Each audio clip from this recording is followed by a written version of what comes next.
শুধুই গ্রীষ্মের ছুটির শুরুর অপেক্ষা। বিকালের রোদটা যেন আগুনের মতো ঝলসে পড়ছে।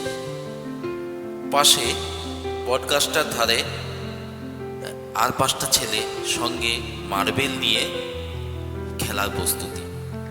কোথায় রোদ, শুধু এক বোতল একটু জলের সন্ধান, বাস আর কিছুই না।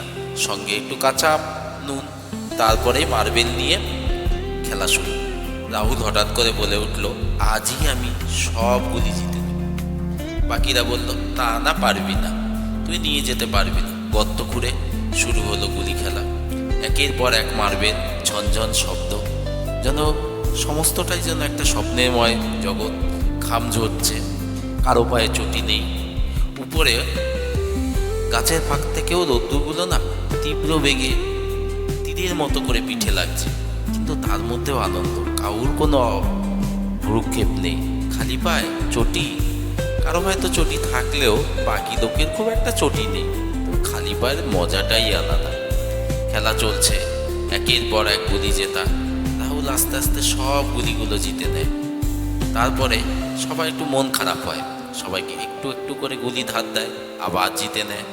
এই করতে করতে হঠাৎ মা পিছন থেকে ডেকে ওঠে, সন্ধ্যা হয়েছে রে, ফিরে আয় খোকা। তারপরে রাহুল সবাইকে গুলিগুলো দিয়ে দেয় ভাগ করে। কম্পিটিশন থাকে, কিন্তু শেষটাতে না একটা হেলদি কম্পিটিশন, সবাইকে আবার ফিরিয়ে দেয়। খুব সুন্দর সেই খেলাগুলো, আজও মিস করি। অপারেশন করা ফাঁকে যখন চুপচাপ নিস্তব্ধ ঘরে একটা বসে বিশ্রাম নেই, মনে পড়ে সেই স্মৃতির কথাগুলো। কত সুন্দর সেই দিনগুলো ছিল।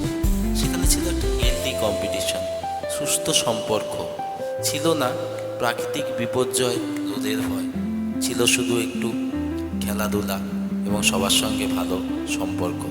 আজ যেন দিনগুলো হারিয়ে গেছে, শুধু স্মৃতি মন্থন ছাড়া আর কিছু নেই।